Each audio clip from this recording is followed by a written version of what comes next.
नमस्कार दोस्तों, खबर और मनोरंजन का अड्डा मीडिया पार्क 24 घंटे ब्रॉडकास्ट में आपका स्वागत है। आज हम फिर एक चुनाव के नए मुद्दे के साथ आए हैं, क्योंकि केंद्र सरकार में जो दल है या जो मुख्य पार्टियां हैं, सब ने अपने अपने घोषणा पत्र जारी कर दिए हैं। भारतीय जनता पार्टी का घोषणा पत्र जारी हो गया। तक पहुंचाने को प्राथमिकता इस संकल्प पत्र में दी गई है, जो काम मोदी जी के समय में शुरू हुआ है। सशस्त्र बलों को अत्याधुनिक हथियार उपकरण तकनीकी से सुसज्जित किया जाएगा।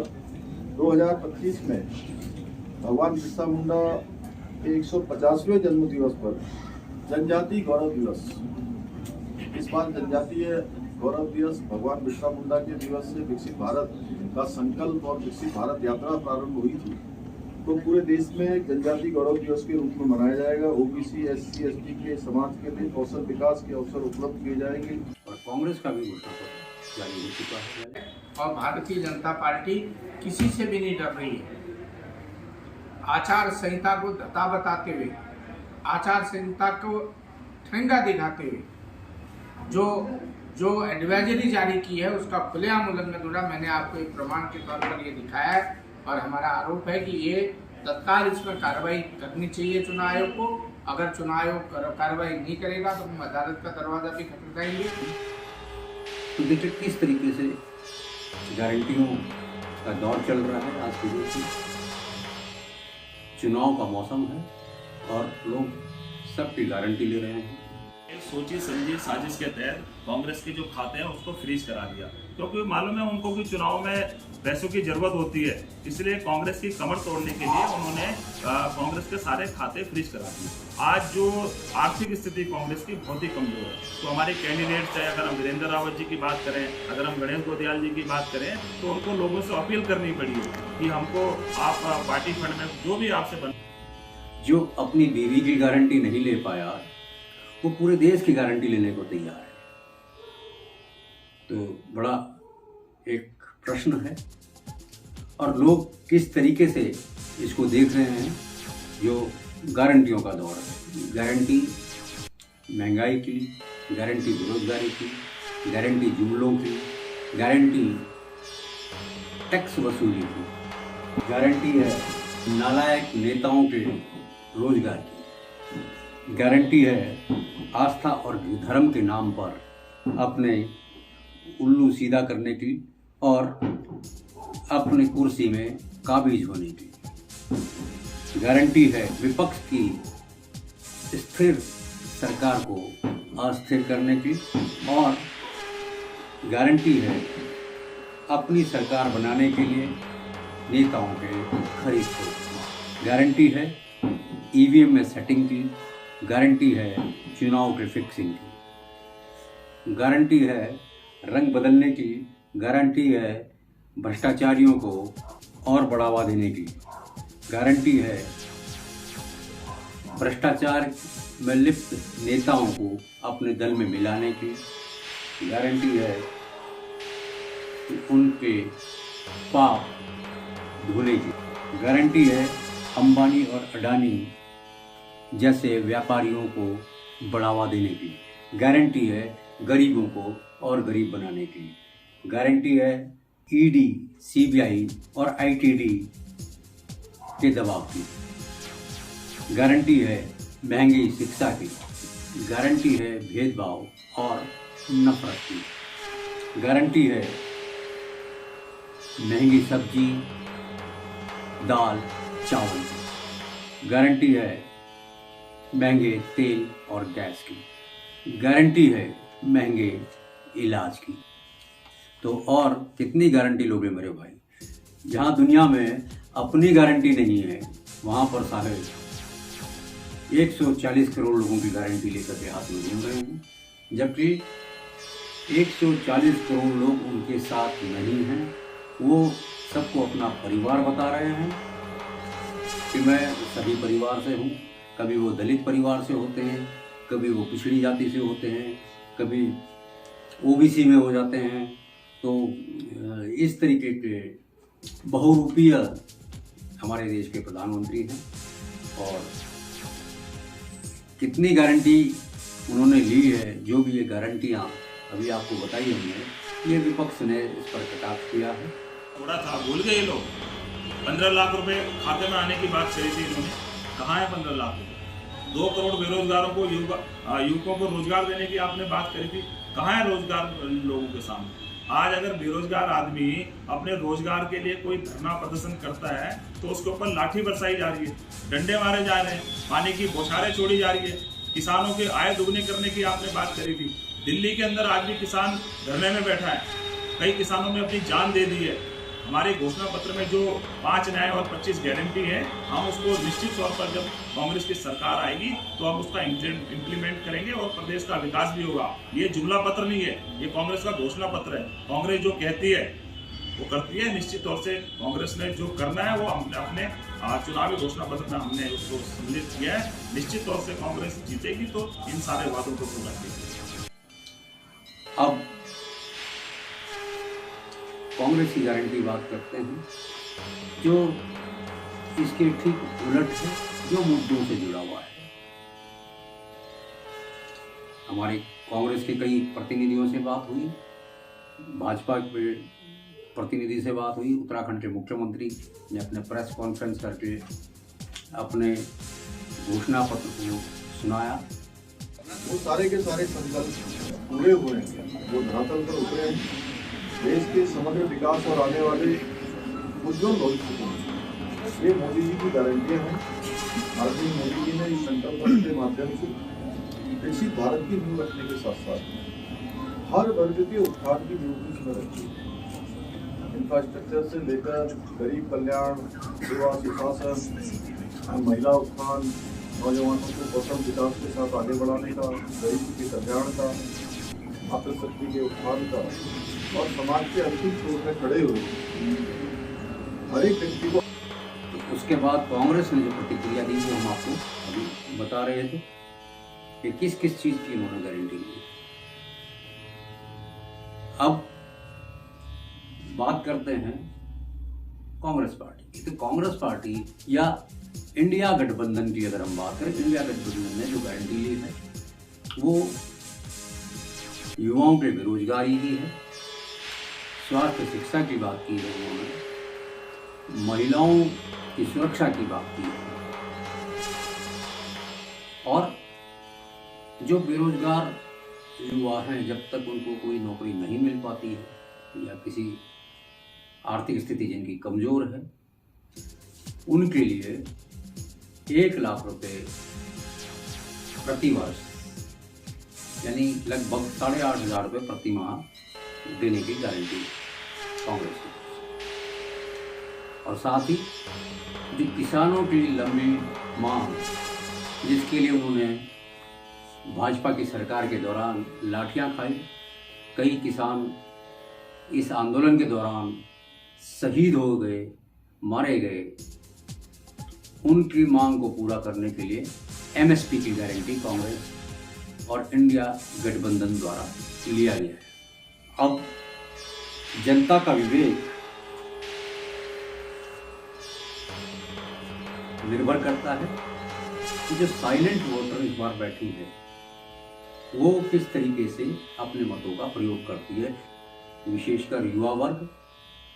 आज तक जितनी भी सभाएं हुई है माननीय प्रधानमंत्री जी की, गृह मंत्री जी की और बाकी भी तमाम भारतीय जनता पार्टी के वरिष्ठ नेताओं की, किसी भी सभा में रोजगार, स्वास्थ्य, शिक्षा जैसे मुद्दों पर कोई चर्चा नहीं हुई है। और मीडिया को लेकर के घूमने वाले जो तथाकथित दलाल मीडिया के जो प्रतिनिधि हैं, जो हेलीकॉप्टरों में घूम करके जगह जगह भाजपा के स्टार प्रचारक को लेकर के घूम रहे हैं और उनके लिए प्रचार प्रसार कर रहे हैं, शायद उनको हेलीकॉप्टर में तेल डालने का पैसा भी ईडी, सीबीआई या इनकम टैक्स डिपार्टमेंट से मिला है, या भारतीय जनता पार्टी ने इसकी व्यवस्था की है या उनके किसी व्यापारी भाई ने व्यवस्था की है जो उनसे जुड़े हुए हैं, जिनको आगे भाजपा सरकार में लाभ लेना है। जो ये इलेक्टोरल बॉन्ड की बात थी, जो इलेक्टोरल बॉन्ड माननीय सर्वोच्च न्यायालय के माध्यम से आमजन के सामने आया और उसका असली रूप नजर आने लगा, और जो ये तथाकथित व्यापारी जिन्होंने इलेक्टोरल बॉन्ड में पैसा दिया या इन्वेस्टमेंट कहना चाहिए, जिसने पैसा दिया उसको भारतीय जनता पार्टी की जहां जहां सरकार है वहां पर उनको टेंडर दिए गए, उनको वहां पर काम दिए गए। किसी ने 100 करोड़ दिए तो उसको 500 करोड़ 700 करोड़ का काम वहां पर लौट किया गया। तो ये सीधे सीधे व्यापार या भ्रष्टाचार की ओर इंगित करता है। अब भ्रष्टाचारियों को मिटाने के नाम पर भ्रष्टाचार करने वाले को देश की जनता कितना वोट करती है, कितना सपोर्ट करती है, ये समय बताएगा। धीरे धीरे सब खुलासा हो रहा है और आगे और होना बाकी है। जब सरकार जाएगी उसके बाद बहुत सारे खुलासे होने बाकी हैं, जो खुलासे होंगे, और तब जनता को समझ में आएगा कि वो किस तरीके से उनको गुमराह किया गया। मेरी सभी देशवासियों से अपील है, प्रार्थना है कि आप वोट करें, समझदारी से वोट करें, न कांग्रेस की बात करें न भारतीय जनता पार्टी की बात करें, सिर्फ क्षेत्र में कार्य करने वाले प्रतिनिधि की बात करें। ये चुनाव सिर्फ भारतीय जनता पार्टी को जिताने के लिए नहीं है या सिर्फ कांग्रेस की सरकार बनाने के लिए नहीं है। ये देश की आर्थिक स्थिति को सुधारने के लिए चुनाव है। देश के युवाओं को रोजगार देने। आर्थिक स्थिति कैसे सुधरेगी? जब युवा सुदृढ़ होगा, युवाओं को रोजगार मिलेगा। जब युवाओं को रोजगार ही नहीं मिलेगा तो सुदृढ़ कैसे होगा, वो देश कैसे विकसित होगा? आप गरीबी हटाने की बात नहीं कर रहे हैं, आप गरीबों को हटाने की बात कर रहे हैं, और चंद व्यापारियों के साथ आपका गठजोड़ जो बना है वो देश हित में तो कतई नजर नहीं आता। यह ऐसा न्यायालय को भी लग रहा है, कई सरकारी संस्थान के कर्मचारियों को लग रहा है, कई प्रबुद्ध नागरिकों को ऐसा लगता है। भारत देश में एक ही आज़ादी है, बोलने की आज़ादी, अपने विचारों को समक्ष रखने की आज़ादी, और सही और गलत परख करने की आज़ादी। वही यहाँ प्रयास किया जा रहा है कि आप सही और गलत का प्रयोग करें, आप सही और गलत पर अपना निर्णय लें, और आप अपने एक कीमती और महत्वपूर्ण वोट का उपयोग अवश्य करें। सिर्फ ऐसे प्रत्याशियों के लिए, फिर मैं आपको रिपीट करूंगा कि नालायकों को आप जिता करके अगर संसद भेजते हैं तो उसका कोई लाभ नहीं। उनका काम सिर्फ ताली बजाना और वाहवाही करना है, बस। अपने आकाओं को खुश करने के लिए वो ताली बजाएंगे किसी भी भाषण में,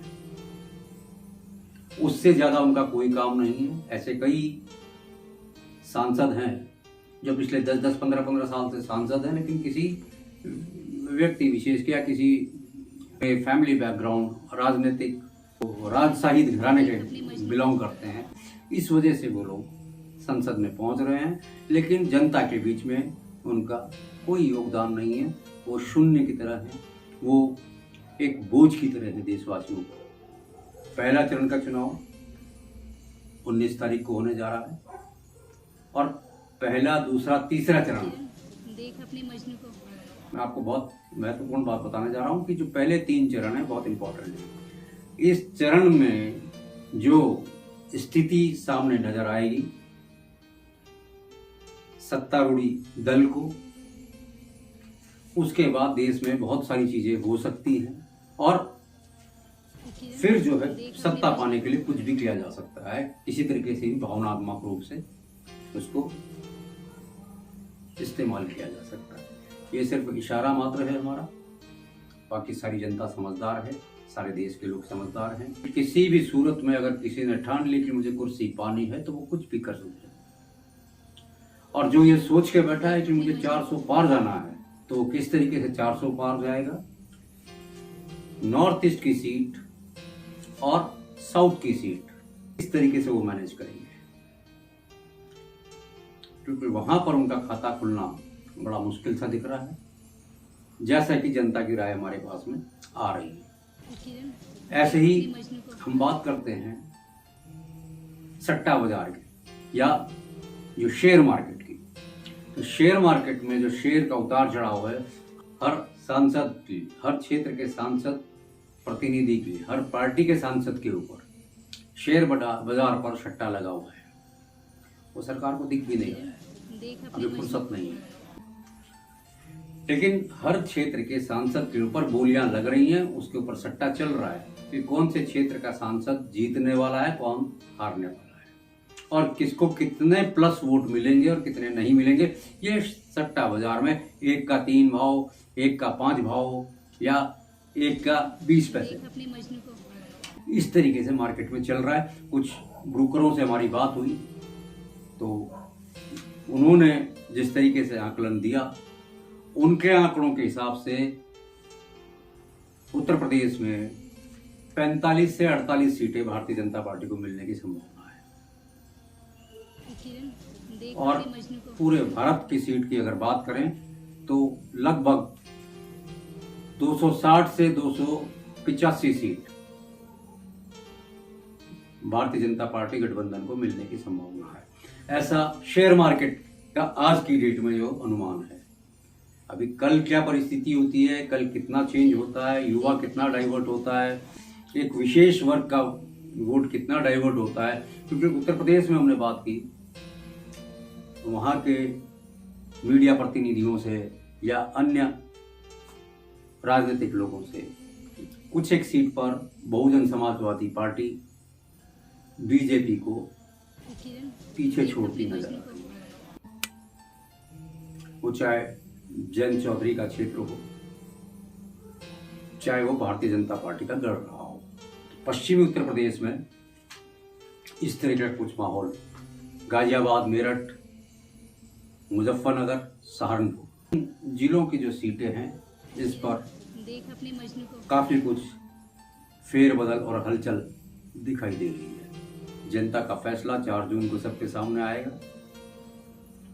कितने ईमानदारी से, कितने निष्पक्ष तरीके से ये सब हो पाएगा, ये चुनाव आयोग और सरकार के ऊपर निर्भर करता है। तो सिर्फ आपके पास जनता की बात लेकर आ सकते हैं। जो सरकार या जो राजनीतिक दलों के विचार हैं वो हम आपके सम्मुख रखते हैं और उसी पर हम टिप्पणी कर रहे हैं और उसी को हमने आगे रखा है। ऊंट किस करवट बैठेगा, किसकी सरकार बनेगी, किसकी नहीं बनेगी, किस तरीके से बनेगी, ये सब अभी भविष्य के गर्भ में है। अब हमें इजाजत दीजिए और अगले कड़ी में हम आपको बताएंगे कि चुनाव का रुझान किस तरफ रहा। आज तक की स्थिति ऐसी है कि कई क्षेत्रों में भारतीय जनता पार्टी के विधायकों को और वहां के क्षेत्रीय नेताओं को घुसने तक नहीं दिया गया, और जहां पर घुसे भी कहीं पर मारपीट हुई, झगड़ा हुआ, कई जगह 16 पूर्व सैनिक संगठन के लोगों पर या अन्य क्षेत्रीय लोगों पर मुकदमा भी दर्ज किया गया। इससे चुनाव में कितना फर्क पड़ेगा? अगर 16 लोगों के ऊपर मुकदमा दर्ज कराया गया भारतीय जनता पार्टी के प्रतिनिधियों के द्वारा, तो उस 16 के परिवार में जुड़े लोग, 5, 7, 10 लोग, जो भी एक परिवार से जुड़ा है, तो ये सारे वोट, और इससे जो आम जनता को डायरेक्ट जो असर पड़ा है उसमें कितने वोट अपने लिए नुकसान करने वाले हैं, ये 4 जून को पता चल पाएगा। तो दोस्तों, देखते रहिए खबर और मनोरंजन का अड्डा मीडिया पार 24 घंटे ब्रॉडकास्ट। फिर हाजिर होंगे एक नए मुद्दे के साथ। नमस्कार, जय हिंद।